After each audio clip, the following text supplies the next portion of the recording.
नमस्कार छात्रों, आज हम EE 307 पावर सिस्टम सेकंड का अध्ययन शुरू करते हैं। पावर सिस्टम सेकंड ट्रांसमिशन और डिस्ट्रीब्यूशन से संबंधित है। जैसे पहला आपने EE 207 में पढ़ा है पावर सिस्टम फर्स्ट, जिसमें जनरेशन अलग अलग सिस्टम बता रखे हैं, conventional system, non conventional system से। यहाँ पे पावर कैसे लोड सेंटर तक डिस्ट्रीब्यूट की जाती है। तो पावर सिस्टम सेकंड में हमें ट्रांसमिशन एंड डिस्ट्रीब्यूशन कवर करना है। इसका जो पहला चैप्टर है उसका नाम है ट्रांसमिशन एंड डिस्ट्रीब्यूशन।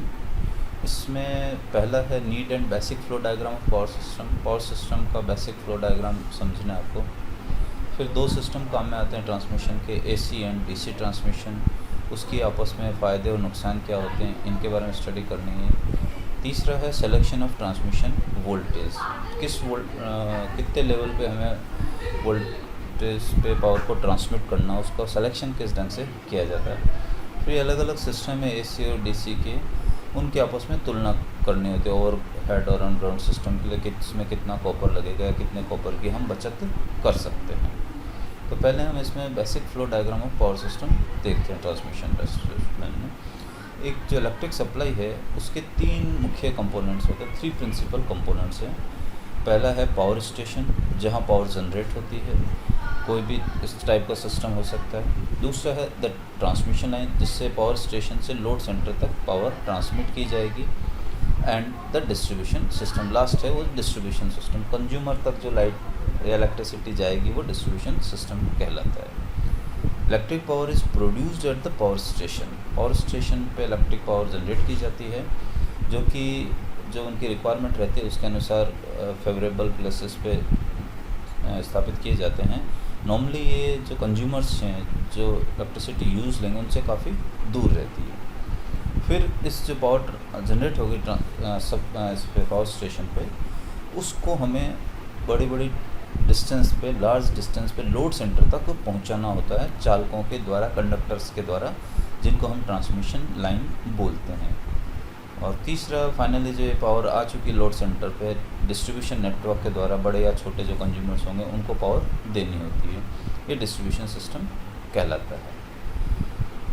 ब्रॉडली जो इलेक्ट्रिक सप्लाई सिस्टम है इनको हम दो कैटेगरी में डिवाइड करते हैं। पहला है DC और AC सिस्टम। जो पावर ट्रांसमिट हो रही है उसकी नेचर कैसी है, डायरेक्ट करंट है या अल्टरनेटिंग करंट है। फिर दूसरी कैटेगरी आती है किस ढंग से ट्रांसमिट की जाती है, ओवरहेड है या अंडरग्राउंड सिस्टम। ओवरहेड में टावर वगैरह लगे होंगे, उस पर क्रॉस आर्म होती है और वहाँ पे कंडक्टर खींचे जाते हैं। अंडरग्राउंड सिस्टम में ग्राउंड के नीचे ट्रेंचेस खोदी जाती है और वहाँ से जो केबल्स हैं उनको बिछाया जाता है। अभी इन दिनों में 3 वायर ऐसे सिस्टम है वो यूनिवर्सली अडॉप्ट हो रहा है जनरेशन के और ट्रांसमिशन के लिए, क्योंकि ये सस्ता पड़ता है। और हालांकि जो डिस्ट्रीब्यूशन है वो 3 फेज़ 4 वायर ऐसे सिस्टम के द्वारा किया जाता है। तो 3 फेज़ 3 वायर जनरेशन और ट्रांसमिशन के लिए काम में लेते हैं, और AC 3 फेज़ 4 वायर है वो हम डिस्ट्रीब्यूशन के लिए काम में लेते हैं। जो अंडरग्राउंड सिस्टम है वो ज़्यादा महंगे होते हैं ओवरहेड सिस्टम की तुलना में। तो जो हमारा देश भारत है उसमें अभी हम ट्रांसमिशन और डिस्ट्रीब्यूशन के लिए ओवरहेड सिस्टम को ज़्यादा यूज़ में ले रखते हैं। तो बेसिक फ्लो डायग्राम है उसकी तरफ आप देखिए। अभी मैंने आपको बताया कि पावर सिस्टम में बेसिकली 3 प्रिंसिपल कंपोनेंट हैं, जनरेटिंग स्टेशन, ट्रांसमिशन और थर्ड है डिस्ट्रीब्यूशन। तो ये जो डायग्राम आपको दिख रहा है जनरेटिंग स्टेशन का, नॉर्मली जो जनरेशन है वो 11 kV के ऊपर रहती है। 11 किलोवोल्ट, 11,000 वोल्ट के ऊपर पावर जनरेट की जाती है। उसके बाद पावर स्टेशन पे ही एक ट्रांसफार्मर लगा हुआ था जो कि इसको 11 को 132 किलोवोल्ट में ट्रांसमिट कर देगा। जो ट्रांसमिशन आगे हम चैप्टर में पढ़ेंगे, हाई वोल्टेज पे ट्रांसमिशन किए जाते हैं, उसके फ़ायदे होते हैं, लॉसेस कम हो जाते हैं, ड्रॉप कम हो जाते हैं, लंबी दूरी तक आप आसानी से पावर ट्रांसमिट कर पाते हो। इसलिए इसको स्टेप अप ट्रांसफार्मर के द्वारा 132 kV तक ट्रांसमिट बढ़ा देते हैं। ये स्टेप में और आगे भी बढ़ाया जा सकता है, 220 kV, 400 kV पे भी ट्रांसमिशन होता है। इस डायग्राम में हम आपको 132 kV का ट्रांसमिशन बता रहे हैं, ठीक। 220 kV और 400 kV पे भी ट्रांसमिशन होता है। अब जो ट्रांसमिशन है उसकी फिर फर्दर 2 कैटेगरी बताई हमने, प्राइमरी ट्रांसमिशन और सेकेंडरी ट्रांसमिशन। जो ज़्यादा वोल्टेज के ऊपर ट्रांसमिट हो रहा है वो प्राइमरी ट्रांसमिशन कहलाता है, और कम वोल्टेज पे होगा उसको सेकेंडरी ट्रांसमिशन करेंगे। तो primary transmission normally 132 kV, 220 kV और 400 kV पे होता है। उसके बाद जो सब स्टेशन है वहाँ पे इसको रिड्यूस कर देते हैं। जैसे इस डायग्राम में हमने 132 से 33 kV का बताया है। अगर 400 पे करेंगे तो 400 को 220 पे करेंगे, 220 को फिर 132 पे करेंगे, 132 को फिर 33 kV पे स्टेप डाउन कर लेंगे। जहाँ जो लोड सेंटर रहेगा वहाँ का जो सब स्टेशन है, इसको हम रिसीविंग स्टेशन बोलते हैं, वहाँ पे इस वोल्टेज को रिड्यूस किया जाता है। तो जैसे इस डायग्राम में हमने 132 से 33 kV पे बताया। तो जो सेकेंडरी ट्रांसमिशन है वो हमारा 33 kV के ऊपर रह रहा है, रिसीविंग एंड स्टेशन के ऊपर। उसके बाद आगे एक ट्रांसमिशन यहाँ ख़त्म हो जाएगा, प्राइमरी ट्रांसमिशन और सेकेंडरी ट्रांसमिशन। अब डिस्ट्रीब्यूशन का काम आएगा। डिस्ट्रीब्यूशन को भी हमने दो कैटेगरी में बांटा है, प्राइमरी डिस्ट्रीब्यूशन और secondary distribution. Primary distribution high voltage पे होगा और सेकेंडरी डिस्ट्रीब्यूशन लोअर वोल्टेज पे होता है। जो प्राइमरी डिस्ट्रीब्यूशन है, जैसे इस डायग्राम में हमने 11 kV पे बताया, ये 33 kV पे भी हो सकता है।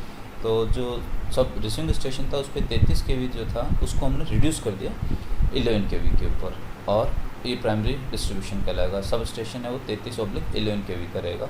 जो बड़े कंज्यूमर्स होते हैं उनको हम 11 kV पे सप्लाई दे देते हैं, और जो छोटे कंज्यूमर्स रहेंगे उनको फर्दर 11 kV को 400 वोल्ट में सब स्टेशन पे या जो गली के नुक्कड़ पे ट्रांसफार्मर लगे होते हैं उससे हम उसको कंट्रोल करते हैं और रिड्यूस करते हैं उस वोल्टेज को, 400 वोल्ट पे लेके आ जाते हैं। और जो छोटे कंज्यूमर्स होते हैं उनको 400 वोल्ट पे डिस्ट्रीब्यूट करते हैं। ये जो डिस्ट्रीब्यूशन है वो सेकेंडरी डिस्ट्रीब्यूशन कहलाता है। तो ये कंप्लीट इसका फ्लो डायग्राम है। पावर स्टेशन जनरेटिंग स्टेशन से लगा के लोड सेंटर कंज्यूमर तक पहुंचने के लिए जनरेटिंग स्टेशन आएगा, ट्रांसमिशन आएगा और डिस्ट्रीब्यूशन आएगा। ट्रांसमिशन में फर्दर दो कैटेगरी करते हैं, प्राइमरी और सेकेंडरी। ऐसे डिस्ट्रीब्यूशन में फर्दर दो कैटेगरी करते हैं, प्राइमरी और सेकेंडरी डिस्ट्रीब्यूशन।